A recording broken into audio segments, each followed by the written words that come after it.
Her true story, from New York. He said, "You're lucky we even let you stay." So I quietly left, then sold the land their house stood on. No one heard me pack, but they all heard the bulldozers. The silverware clinked against porcelain like brittle bones. No one spoke. The roast chicken was perfectly seasoned, the mashed potatoes creamy and hot, not that anyone seemed to notice. Angela's diamond earrings swung as she leaned across the table, setting her wineglass down with a sharp clink. "You know," she began, her voice sugar-coated with contempt, "if Mom's still living here when the Hendersons visit next weekend, it'll be embarrassing. They're from Westchester, Jason. They host dinners with wine pairings and guest lists." She turned her eyes to me, those cold, sharp eyes. I had once sewn the hem of her wedding dress by hand. I had welcomed her into my home like a daughter. Now, I was a liability. "If Mother's still here, it'll make us look small," she said, slowly, as though I couldn't understand. Jason didn't even look up from his phone. His fork moved absently over his plate. Angela continued, "I mean, let's call it what it is. She doesn't pay rent, she doesn't help with utilities. The garden she keeps is half dead, and she takes up space that could be our sunroom. Honestly," she looked straight at me now, "if you're a freeloader, maybe it's time to consider assisted living. Let the state take care of you, that's what it's there for." I didn't move. My hands were folded neatly in my lap. "And frankly," she added, voice louder now, "you should be grateful we even let you stay here. Most people wouldn't. We've been more than generous." Jason finally glanced up, just briefly. "Yeah, Mom, Angela's right. I mean, most people your age are in homes. It's not like you're contributing." His voice didn't even carry anger, just indifference. That was worse. My son. My only son. I looked at the space around me. The table I had stained myself. The cabinet with the crack from when Jason was 3 and knocked it over with his toy truck. The curtain I had embroidered while waiting for a phone call that never came. Every inch of this house, and the land beneath it, held pieces of me. And yet, at that moment, I wasn't even a person to them. I was a burden. A dead weight. An inconvenience wrapped in graying hair and worn sweaters. Angela stood up to clear her plate, heels clacking against the floor. "I'll call a contractor tomorrow," she said over her shoulder. "We'll start the guest house on Monday. We'll need the garden cleared." That was my garden. The last space in this place that still belonged to me, in spirit, if not in their eyes. Jason shrugged. "Guess you'll need to move your stuff, Mom. They'll need access to the backyard." I stood, slowly. My joints protested, but I didn't let it show. I looked at Jason. Truly looked. He had his father's eyes, but none of his fire. I had raised that boy with hands that bled through winters, with feet that stood at hospital beds, and arms that carried his future on my back. I gave him everything. I gave him this land. But that night, he gave me silence. That silence screamed louder than any insult. I walked back to my cottage behind their house. It was a small place. 2 rooms, a kitchenette, a garden outside. I had planted rosemary, tomatoes, basil, and a line of marigolds by the back fence. It wasn't much, but it was mine. I sat at my little table, pulled open the drawer, and removed a brown envelope. Inside were the original deeds to the land. My name, written clearly on every page. I had given Jason the right to build on it, to live on it, but I had never signed over ownership. They never asked, they assumed. I placed the deed on the table alongside a folded map of the property. The boundary lines were clear. My cottage, the garden, the main house, all on my land. They thought I was weak because I stayed quiet. They thought silence meant surrender. I looked out the window at the backyard. The lights from Jason's house cast long shadows over the grass. I could hear music now. Angela probably setting up speakers for next weekend's important guests. I imagined my little house, gone, replaced by a sleek guest cottage with white stone and a private bar. I imagined them showing guests around, bragging about the pool, the view, the open layout. All of it built on bones they forgot they stood on. My bones. That night, I didn't sleep. I lit a single candle, watched it burn down to the wick, and thought of my husband. He had died before he could see Jason grow into the man he was now. Maybe that was a mercy. In the morning, before dawn broke, I opened my closet and pulled out my old suitcase. The zipper stuck, as always. I packed only what I needed: clothes, a small jewelry box, a framed photo of Jason as a boy, and the deed. I didn't cry. I didn't leave a note. There was nothing left to say. I stepped outside. The air was cool, still heavy with night. The garden glistened with dew. I knelt, touched the soil one last time, and whispered, "Thank you." Then I turned, locked the cottage door behind me, and walked away. Not because I had nowhere else to go, but because I finally remembered this land was mine. And they had forgotten, but I hadn't, not anymore. It wasn't always like this. When my husband passed away, the silence in our apartment became unbearable.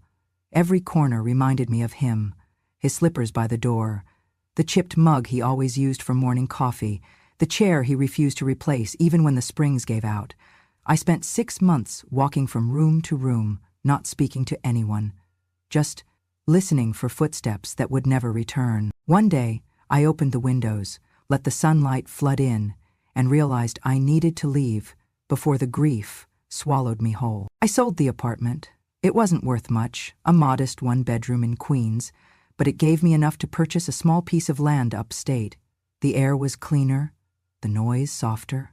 I thought it would be my place of rest, the chapter where I'd learned to breathe again. Jason was struggling at the time. He had just lost his job at the print shop and was bouncing between couch surfing and applying to warehouse gigs. When I told him I was moving, he looked at me with pleading eyes I'd known since he was a boy. "Mom, could I come with you, just until I get back on my feet?" Of course, I said yes. What kind of mother would I be if I didn't? I used my savings to clear the land and drew up plans for a small house for myself. 2 rooms, enough for 1 person. The rest of the property I told Jason he could build on if he found work and wanted to settle.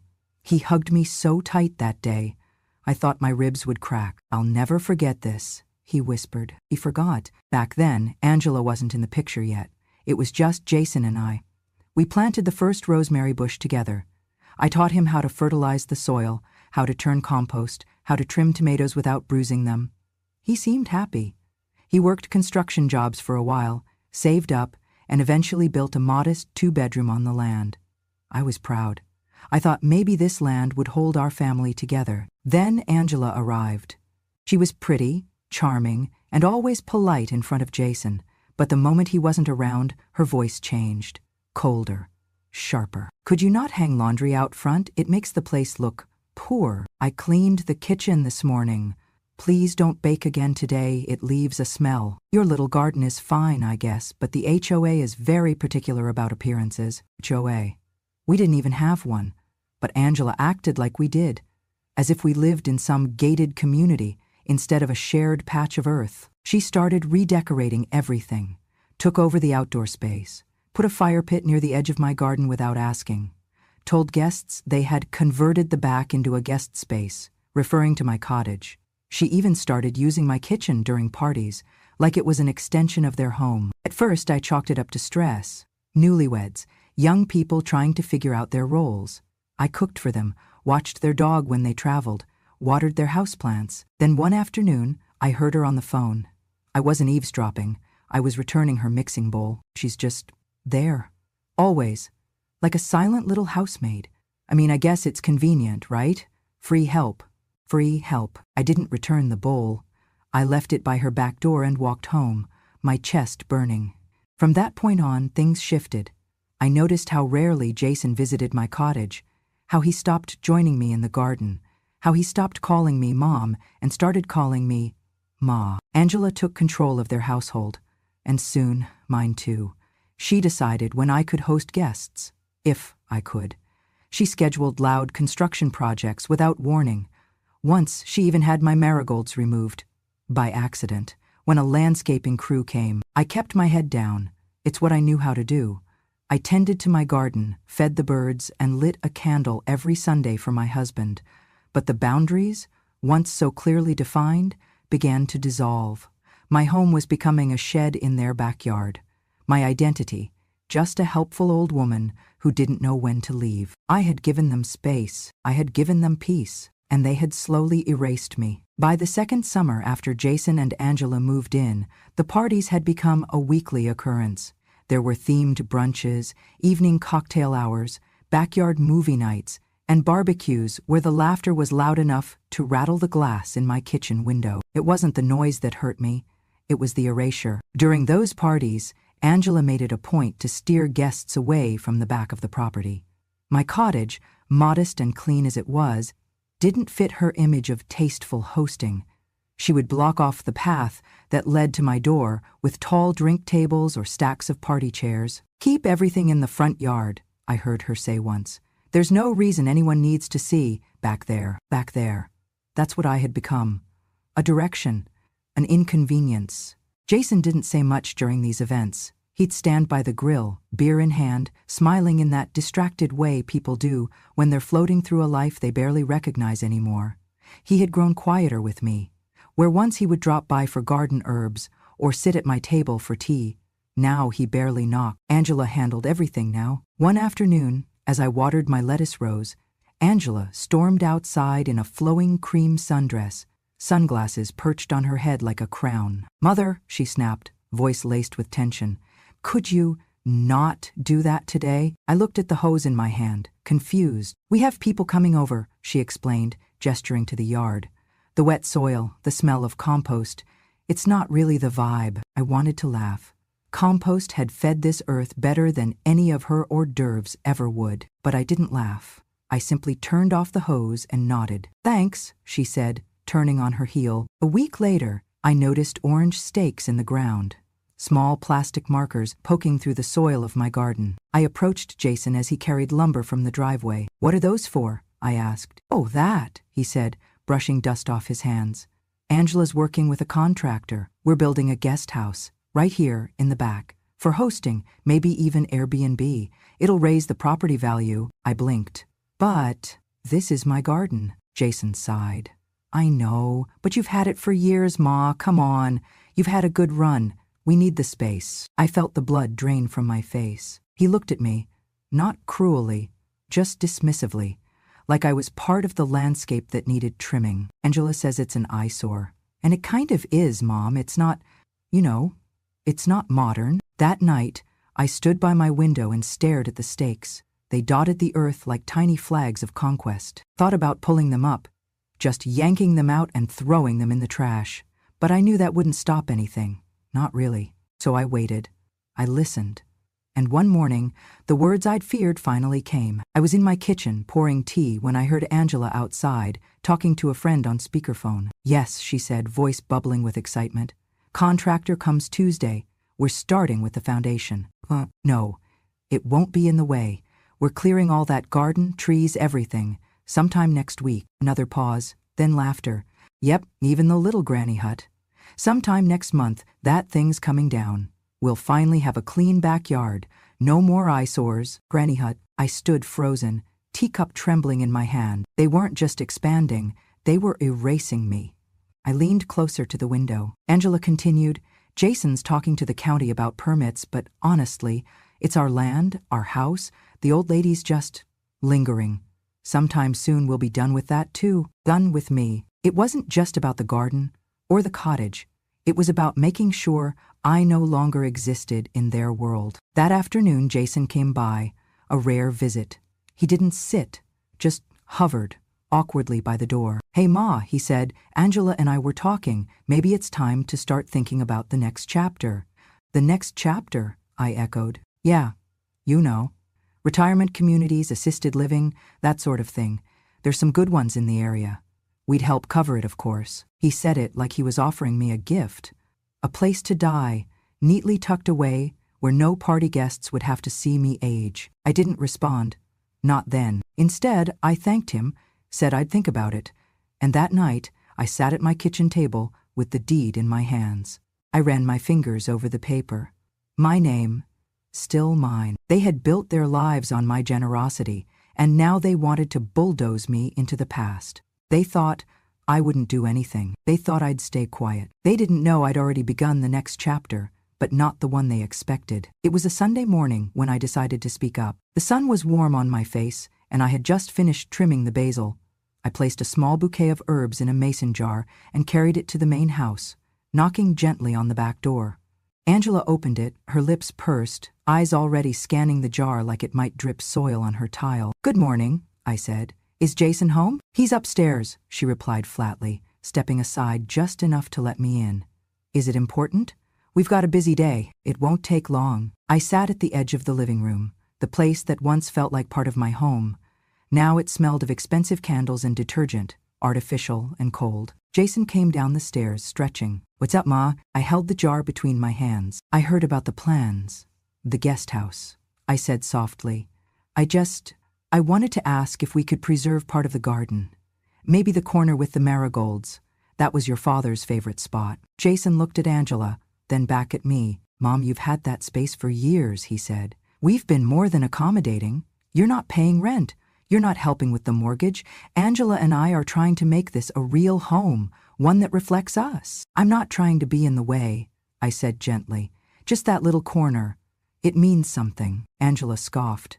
"This again?" Jason raised a hand, cutting her off. "Look, it's not about the garden, Ma. It's about fairness. You've been living here for free, using the utilities, taking up space, and you're not contributing." My heart stung at the word.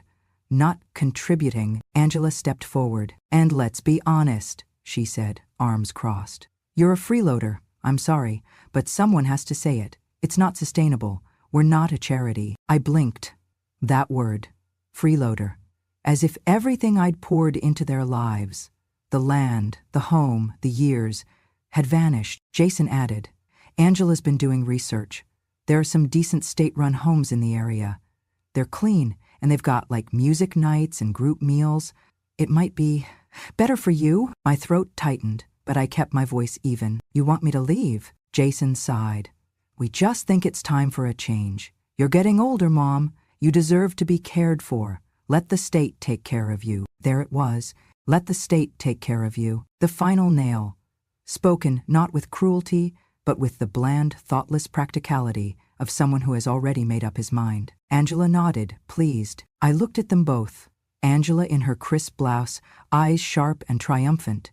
Jason, my son, avoiding my gaze now, pretending to be busy with his phone again. I stood slowly, placing the jar on the table. "I understand," I said. Angela blinked.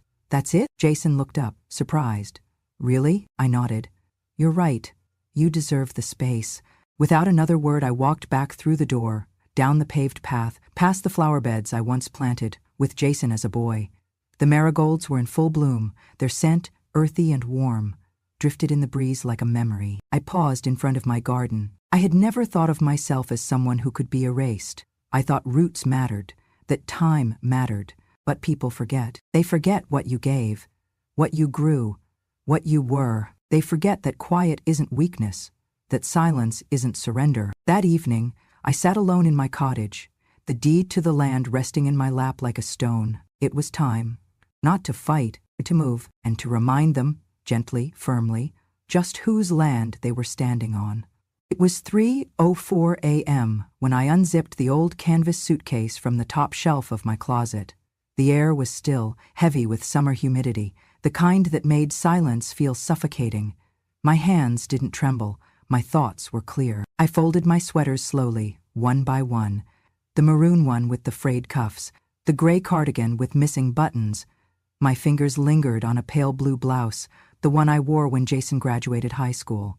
He had wrapped his arms around me that day, his tassel brushing against my cheek, and whispered, "We did it, Mom." I placed it gently on top of the others. In the side pocket, I tucked away the photograph of Jason as a toddler, sitting in a bucket of soapy water in the backyard, covered in bubbles, grinning with his 2 front teeth missing. It had been tucked into my mirror frame for 20 years. Now it came with me. Next to it, I slid in a velvet pouch with the gold chain my husband gave me on our 15th anniversary. I hadn't worn it in years. The clasp was broken, but I couldn't leave it behind.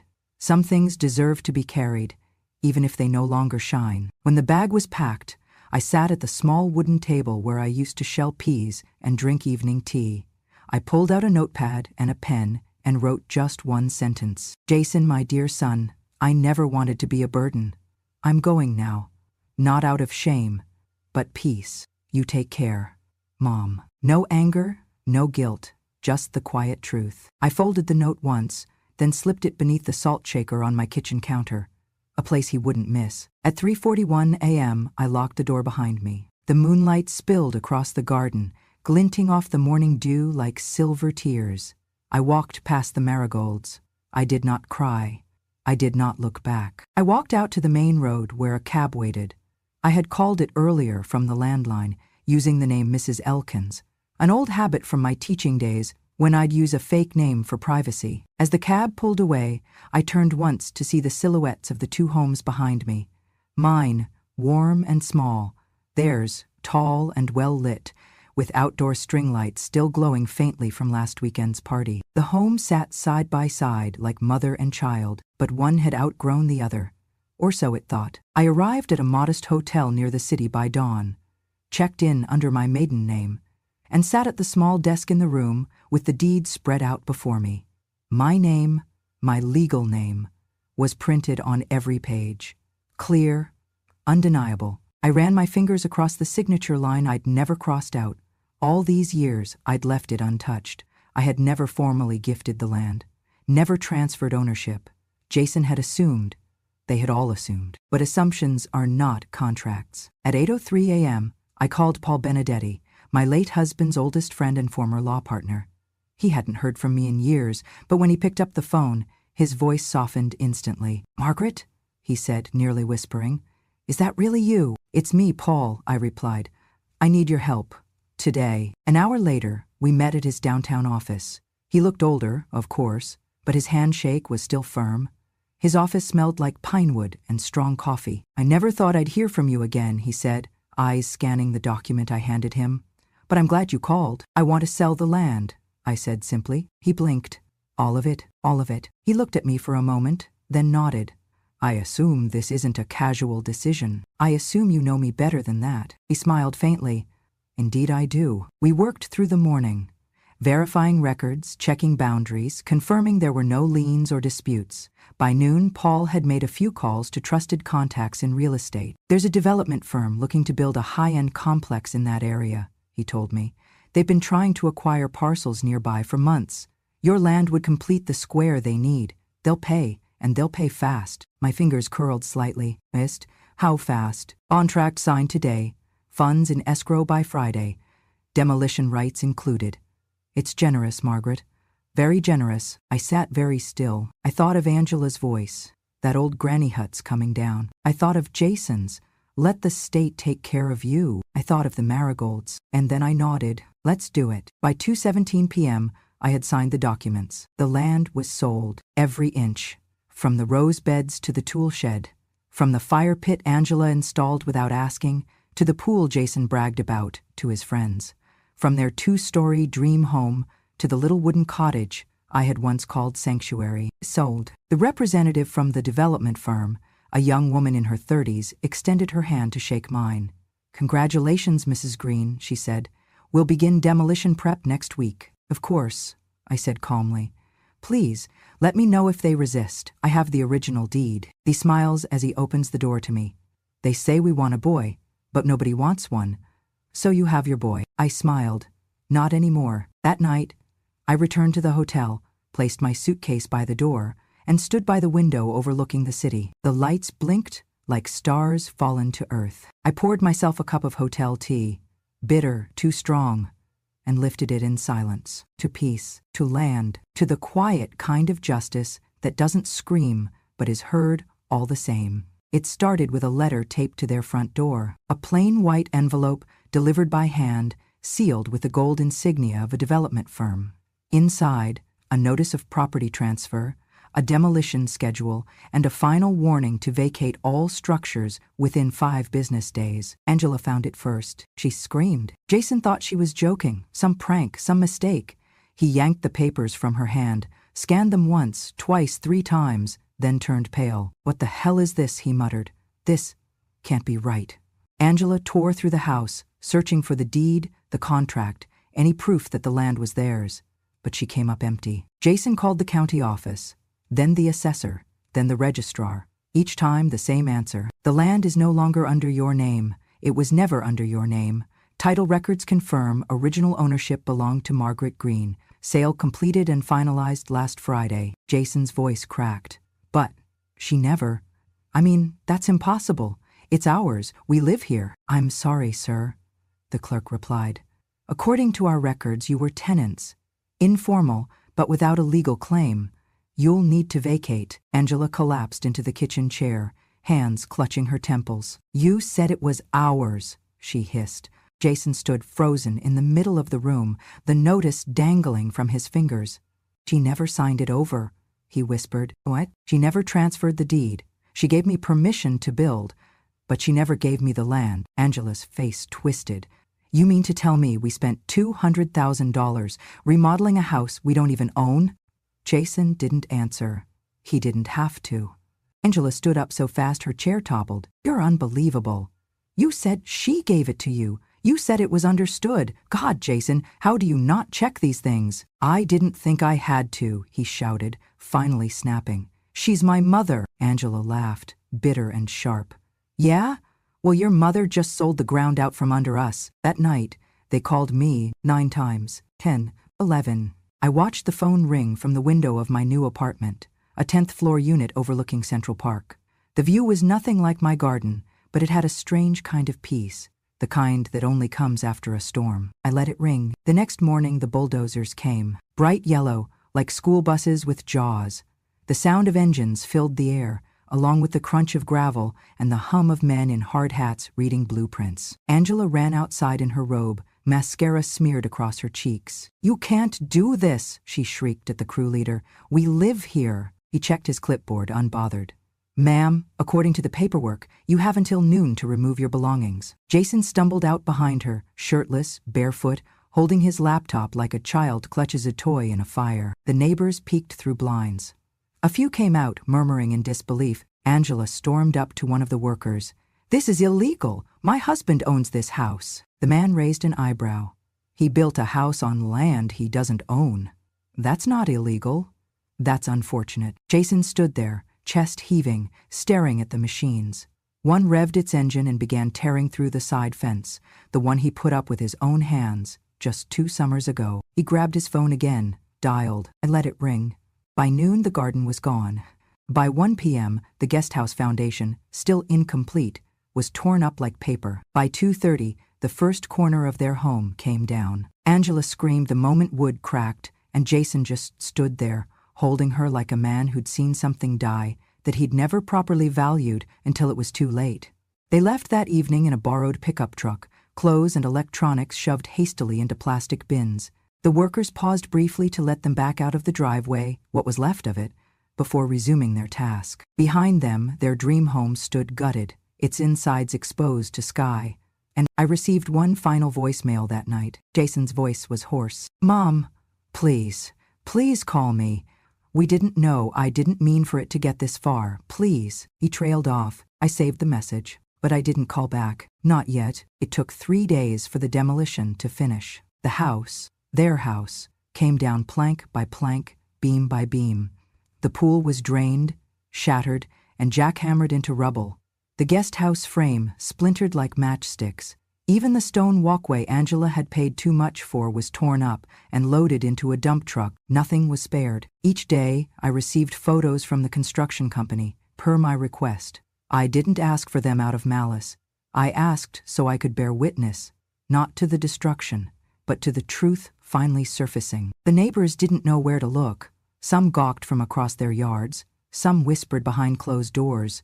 Everyone knew Jason and Angela. Everyone had seen the parties, the new furniture, the way they bragged about their renovation plans. And now, they watched a bulldozer scoop up pieces of that life like garbage. Angela refused to leave the property on the first day. She stood on the sidewalk, screaming at the construction crew. This is a mistake. You can't do this. I live here. But the men had their orders. The papers were legal, the signatures authentic, the schedule tight. On the second day, she stopped screaming and started crying. Jason came to find me. I was sitting in the courtyard of my apartment building, watering a small pot of herbs I had started. Rosemary, of course. The city didn't offer soil like my garden did, but life can grow in unlikely places. He looked thinner, tired, lost. Mom, he said, voice cracking.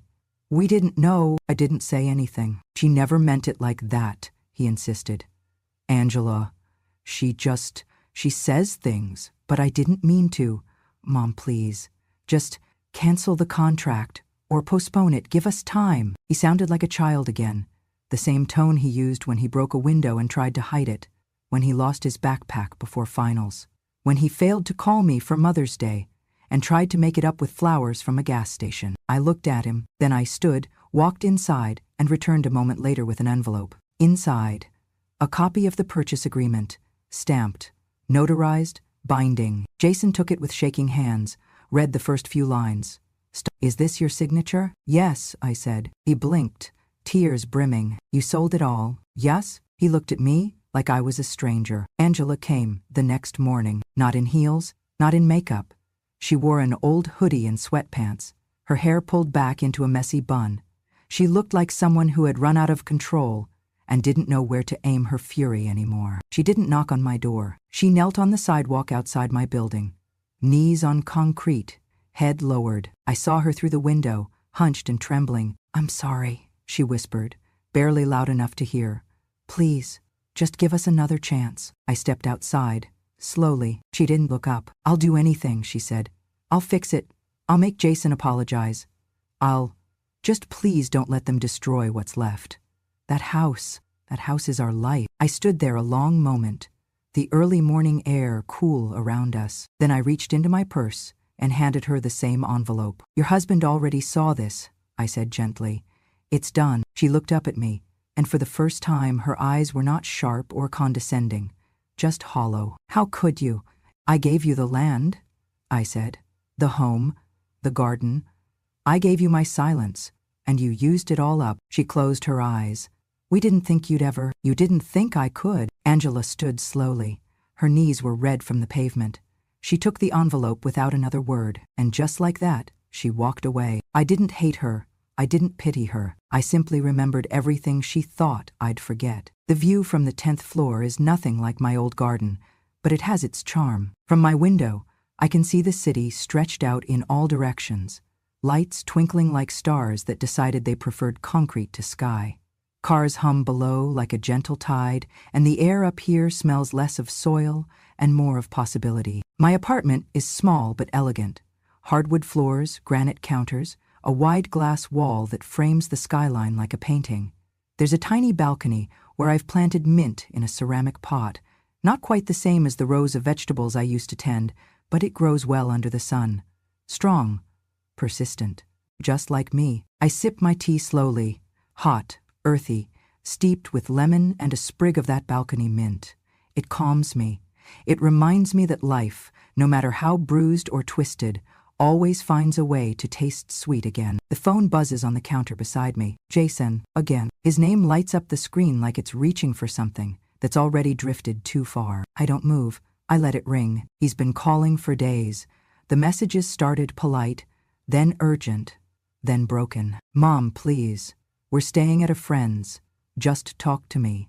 Angela wants to apologize. She didn't mean what she said. We didn't know it was that serious.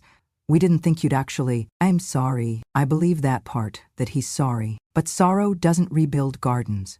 It doesn't erase words like freeloader or nights spent thinking you're invisible in your own home. It doesn't return the kind of dignity you're forced to reclaim in silence. I lift the phone, glance at the screen. His name glows for a moment. Then I press the side button. The screen goes dark. I don't hate him, but I no longer make space in my heart for people who can't tell the difference between kindness.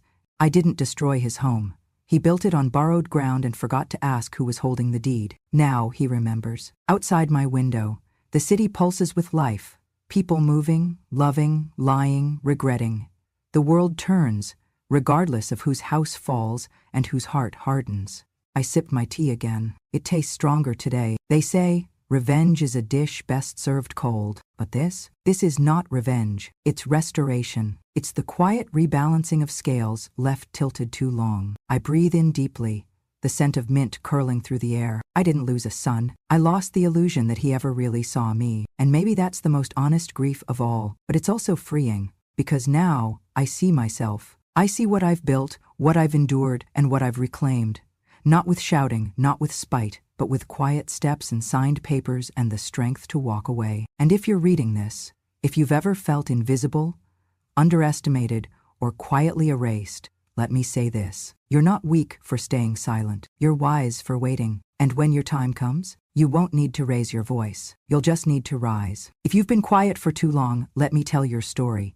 Subscribe to Grandma True Stories. Here, silence is a form of intelligence, and revenge, it doesn't need noise to make its point.